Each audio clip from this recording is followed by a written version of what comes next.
después de haber hablado en parámetros éticos que como digo, ¿no?, son perfectamente asumibles pues por creyentes de otras religiones y por aquellos que creen en una ley natural, ¿no?, y buscan un bien común para la sociedad.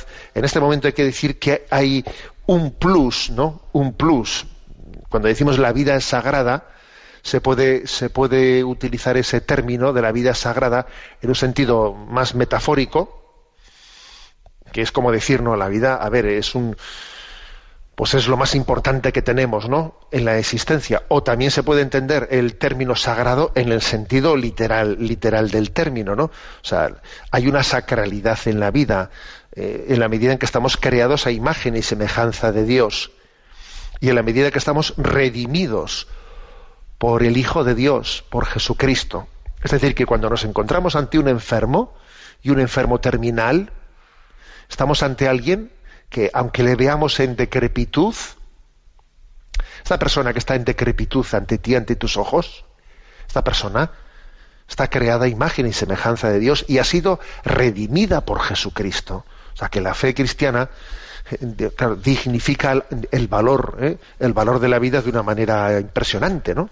Este ha sido redimido por el Hijo de Dios. Y al mismo tiempo que la fe cristiana, ¿no?, pues pone en valor, ¿no?, el don de la vida en su fase temporal, pero la paradoja está que al mismo tiempo nos recuerda que es relativo esta fase temporal de la vida. Es relativa, ¿eh? ¿Por qué? Porque hay una llamada sobrenatural a que la vida sea vida eterna. Entonces, la vida terrena tiene un carácter relativo. Es sagrada, fíjate, es sagrada, pero al mismo tiempo es relativo. No es la última palabra, es la penúltima palabra. La última la va a tener la vida eterna, ¿no? Entonces, fíjate, la visión cristiana dignifica a esta persona que tú la ves decrépita, que la ves, que uno dice, ¿qué dignidad tiene? La dignifica al máximo, pero al mismo tiempo también nos ayuda a relativizar este momento y a darnos cuenta de que hay otro bien superior para el cual nos estamos preparando, ¿no? Bien, esta es una visión muy importante, ¿no? Entonces, ¿de qué manera ayuda la fe a encontrar un sentido a la vida, ¿no? Pero de modo particular cuando la vida se encuentra bajo el sufrimiento, ¿no? Bajo un sufrimiento que es especialmente lacerante, como puede ser una fase final o terminal que decimos en la vida, ¿no? Bueno, la fe ayuda de una manera que en el fondo no se pierde en teorizar, ¿eh? Porque a veces nosotros podemos caer en la tentación de las teorizaciones. ¿Y por qué? ¿Y por qué? ¿Y por qué? ¿No? ¿Y por qué Dios permite? ¿Y por qué esto no sé qué? A ver, la fe, uno lee las Sagradas Escrituras y claramente se da cuenta de que las Sagradas Escrituras no responden a esa especie de deseo de que a veces tenemos de destripar los misterios que no alcanzamos. La Sagrada Escritura no va por ahí. Más bien, la Sagrada Escritura, la revelación, la fe, se quiere centrar, ¿no? Como dice aquí, ¿no? Pues hay una cita del Papa Francisco en la que se nos dice: la fe nos revela el sentido de los sufrimientos al mostrarnos el para qué. El para qué. Incluso dice el Papa, el para quién. El para quién. Sí, Dios a veces ha ligado nuestros sufrimientos, nuestras penalidades en una oportunidad, en una ocasión de detenernos, de reflexionar sobre la propia vida en su conjunto, qué sentido tiene la existencia. A veces parece, ¿no?, que es necesario que determinadas seguridades en las que te apoyas entren, ¿no? O sea, entren en crisis para que en ese momento te hagas la pregunta, a ver, ¿y qué sentido tiene todo el montaje de mi vida, ¿no? Que, bueno, cuando nos vemos en la debilidad es un momento para detenernos, reflexionar sobre el propio sentido de la existencia. Y para madurar delante de él. Dice una cosa el documento que me parece importante, ¿no?, de tipo pedagógico, y es que en este proceso tenemos que ser muy respetuosos con el ritmo de cada uno, pues porque claro, no todo el mundo está en el mismo momento dentro de ese proceso, ¿no?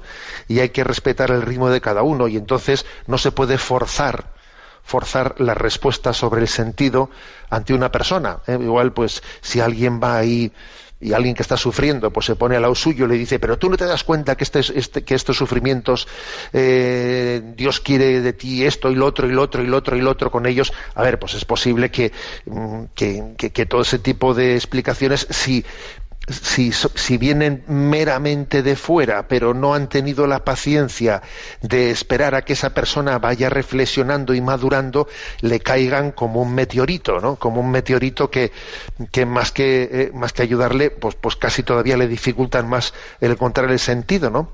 Quiere decir que hay que ser muy, digamos, paciente a la hora de proponer a los que sufren la propuesta de sentido cristiana, tomar el pulso, como se dice, ¿no? Tomar el pulso a las personas y ver también en qué medida, en qué fase, pues están en una fase de negación, están en una fase de rebelión, están en una fase de aceptación, están en una fase de ofrecimiento, porque estas fases suelen acontecer, en la vida. A veces hay una primera fase cuando alguien está en un momento, en una enfermedad terminal, que está en una fase de negación, como no querer verlo. Otras veces está en una fase como de rebelión, de no querer aceptarlo y de rebelarse frente a ello, ¿no? Luego suele llegar a una fase de aceptación, de acogimiento, ¿no? Y finalmente llega una fase que es hacia la que tenemos que caminar, ¿no? Que es la de un ofrecimiento, y un abandono. En el ofrecimiento.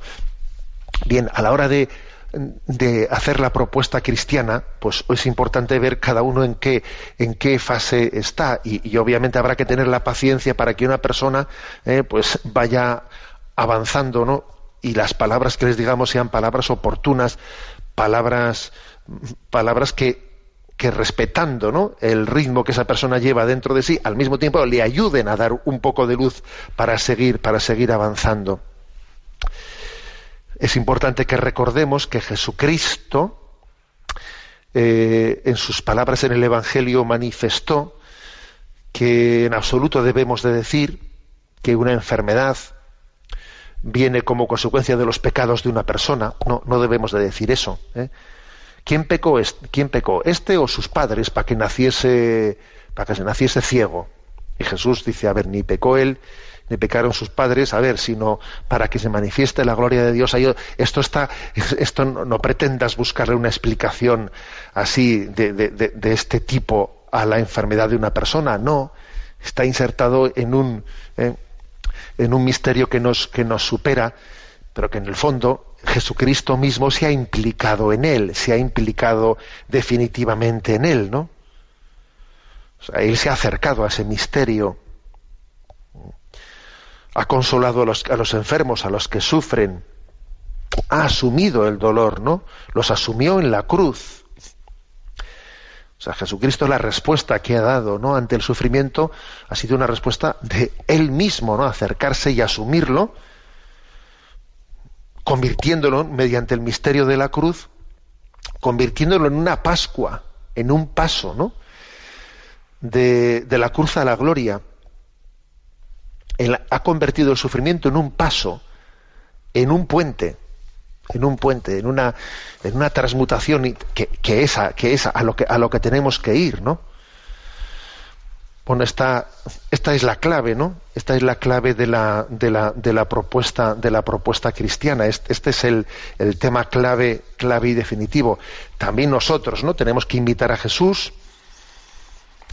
que en su estilo, más que decir muchas palabras, lo que hizo fue acercarse y asumir el sufrimiento de los que sufren, ¿no? También nosotros, imitándole a Jesús, lo que tenemos que hacer es acercarnos al que sufre y compartir su sufrimiento, convirtiéndolo en fuente de amor. Porque Jesús, fijaros bien, convirtió el sufrimiento en fuente de amor. Y es lo que tenemos que nosotros que asumir, el estilo de Jesús de cómo acercarse al sufrimiento. El sufrir, el lugar del sufrimiento es un lugar sagrado en el que nos tenemos que descalzar, en el que tenemos que entender que Dios nos da en ello una oportunidad para amar al que sufre, para superar el propio egoísmo, para relativizar muchas cosas, para hacer de ese lugar un lugar de donación de la vida. San Juan Pablo II, en el año 1984, escribió una carta apostólica, Salvifici Doloris, fijaros, es sobre el dolor salvífico o salvador, ¿no? Una carta específicamente sobre esta cuestión, digamos, sobre la espiritualidad del dolor visto desde la perspectiva salvífica cristiana. Salvifici Doloris, quien quiera leerlo, es del año 1984, lo encontrará fácilmente en la red, ¿no? Nos habla del amor de Cristo que vence al sufrimiento. O sea, solamente es el amor el que puede vencer al sufrimiento. El sufrimiento seguirá ahí, pero el sufrimiento no es igual si hay amor. El sufrimiento, aunque físicamente es una realidad objetiva, pero claro, cuando es el amor el que lo engloba, es el amor el que lo impregna, adquiere otra dimensión. Bueno, entonces dice, ¿no?, San Juan Pablo II dice: a través de los siglos y generaciones se ha constatado que en el sufrimiento se esconde una particular fuerza que acerca interiormente el hombre a Cristo. A ver, esto ha sido así a través de los siglos. El sufrimiento ha sido un lugar en el que muchas personas han descubierto a Dios. Alguno me dirá, también ha sido un sitio en el que algunos han entrado en crisis en su fe contra Dios. Sí. Pero yo me atrevería a decir, que son muchísimos más los que en el sufrimiento, han descubierto, o sea, han entrado, ¿no?, en el terreno sagrado de la presencia de Dios. Y además esto, fijaros bien, esto lo percibe un sacerdote, lo percibimos los que el Señor nos ha dado un ministerio de encomendar las almas, porque te das cuenta que cuando compartes, ¿no?, la experiencia de alguna persona que ha sufrido de una manera especial, porque en fin, aquí sufrimos todos, pero es verdad que hay historias de vida en las que uno te impresiona, ¿no?, como ha habido pues historias de cruz muy especiales. En esas almas lo notas, lo percibes, que tienen una sensibilidad espiritual pues muy grande, ¿no? Ha sido esa historia de su vida un lugar en el que han descubierto una especie de sabiduría de la cruz, podríamos decir, sabiduría de la cruz.